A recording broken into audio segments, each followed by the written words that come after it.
shouted as if my existence were the crime, as if the child in my stomach were a stain he couldn't scrub off. I remember how his voice cracked the air that night, sharp enough to slice through the last thread tying me to that house. Stood behind him, arms folded tight, eyes avoiding mine like I was something contagious. They didn't ask who, they didn't ask how, they didn't ask why. A daughter who never broke rules trembled so hard she could barely stand. They just told me to get out, and I smiled. Not because I wasn't hurting God. I was, but because I already knew something they didn't. They didn't know the truth. They didn't know the father of my child. And they didn't know the kind of woman I would become once forced to survive alone. I was 17, so observant, trusting, too eager to be loved. I looked at my parents like they were pillars. People don't expect pillars to crack. They raised me with a kind voice in public and a sharp one in private. Reputation was their religion, and I was the offering they polished for praise. So when my father's friend Daniel entered my life with his practiced warmth and soft-spoken wisdom, I mistook it for safety. He was 32, a man they trusted. More than me, he said all the right things, smiled all the right smiles, and I was young. The betrayal wasn't in the pregnancy.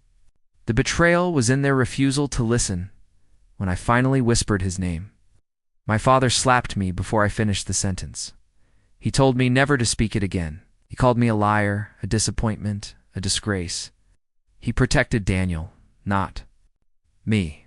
That was the moment something solidified inside me, cold, sharp, patient. Revenge doesn't always look like rage. Sometimes it looks like silence. I left with nothing but my school bag and the ultrasound photo in my pocket. Daniel disappeared. Long before that, cowards always run early. But I didn't chase him. I learned, I waited, I planned. I worked 3 jobs, graduated, built a life from the shards they threw at me. Every step was calculated. Every success was intentional. Every breath was fuel. My father loved power. Daniel loved reputation. My mother loved pretending not to know anything. I kept receipts for all 3, a restraining order here, a well-placed tip to a partner at Daniel's firm there, quiet report to an ethics board, documentation of messages he thought he deleted. People forget what a teenage girl notices. People underestimate what a woman remembers. When the investigation began 12 years later, it was almost anticlimactic. One domino nudged another. Whispers turned into statements. Statements into charges. I didn't have to raise my voice. Truth did the heavy lifting. Daniel fell first. My parents, they would come last. Most satisfying endings are saved for final acts. 15 years after they kicked me out, they requested no, begged to visit. Your son should know his grandparents, my mother said over the phone, her voice trembling. She didn't know. I heard the desperation she tried to swallow. They had seen the news. They had seen Daniel's arrest. They had seen my name listed as the primary witness. And now they wanted forgiveness. Dressed up as family, I agreed. Not for them, for the moment that would finally close the circle. When they arrived, my son opened the door. He's tall now, taller than me, brownied, sharp-featured, unmistakably resembling the man they protected. How am I? Parents froze, their faces paling in unison, horror blooming like a bruise. My father whispered, He looks like yes, I said. Exactly like him. Silence suffocated the room. A son looked between us, confused but calm. I placed a hand on his shoulder, grounding him, grounding myself. He knows everything, I said.